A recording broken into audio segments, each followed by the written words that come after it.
When you play a real-life guy, is it necessary to meet the guy who you're playing? With Gary, it was. Gary Hart. Yeah, but I felt that was really important. Yeah. And I was super nervous about portraying the worst 3 weeks of his life, right? Yeah, I mean, the movie's unbelievable. It's the movie is called Front Runner. My name's Gary Hart, and I'm running for president. For those of you who don't know the Gary Hart story, but I feel like everybody does know this story. The guy was a popular U.S. senator, brilliant politician. Yeah. He was going to be the next president. But he was fucking around on his wife. Yeah. But let me understand how this works. Yeah. In other words, you're tapped by Jason Reitman. Yeah. And Jason says, I want you to play Gary Hart. Right. You say to yourself, I wouldn't mind meeting with Gary Hart to maybe get in his head so I can think like Gary Hart. Yeah. Because I'm an actor. I want to figure this guy out. Yeah. Right?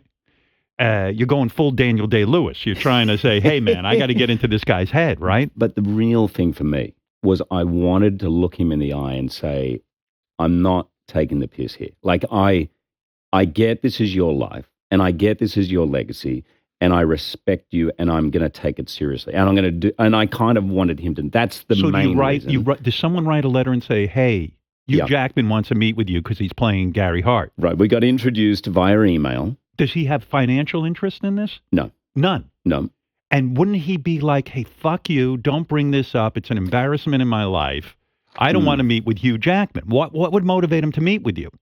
Yeah, that was, interesting. I think he's just a decent man, like who understood probably where I was coming from, and he felt there was good intentions with the movie. He had not read the script. Right, which was smart, right? Because what if he hated it and then he's got to publicly distance, blah, blah, blah. So, but the book had come out, Matt Bai's book, All the Truth Is Out, which he had worked with Matt for a long time. And that's when the public perception of what had happened started to change. So that was because there was so much misinformation about it. Were you nervous going to meet with him? Oh, yeah. Where do you go to meet with him? At his house? Yeah, and he picked me up at the airport. Where does he live? So just outside Denver. Like, so you got a whole spread, like a ranch or something? Yeah, it's amazing. He's got like 170 acres there. And then he invited me up. What do you like to drink? What do you food Does he pick you up at the airport? At the curbside. No, he's at the curbside. Get out. Are you with people or are you alone? No, I'm on my own. And now you're in a car with Gary Hart, former senator. Right. And I go to meet him at the curbside. The trunk of the car is open. Yeah.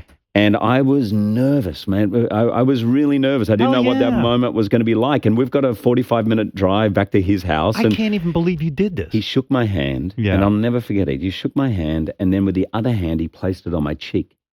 Like it was... That's like really weird. It was amazing. It was kind of his way of going, it's going to be okay, don't worry.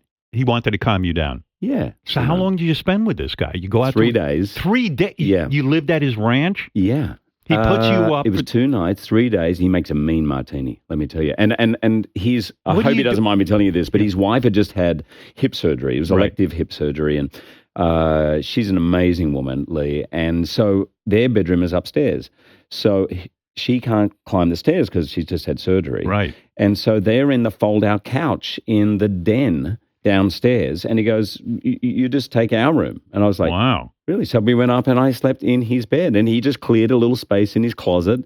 And he goes, look, that's Lee's sink there and you just use my side here. And so it was... you know what? I would never let you use my bedroom.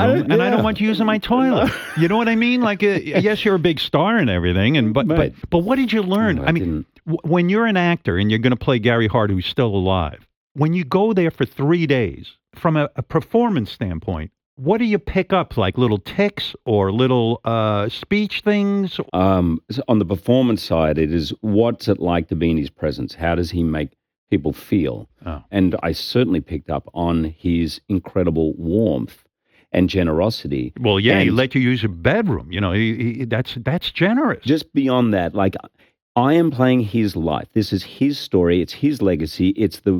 It's bringing up 30 years later a horrible moment in his life. And what I felt from Gary was care for me as an actor. I get that this might be hard. I'm going to make you feel at ease.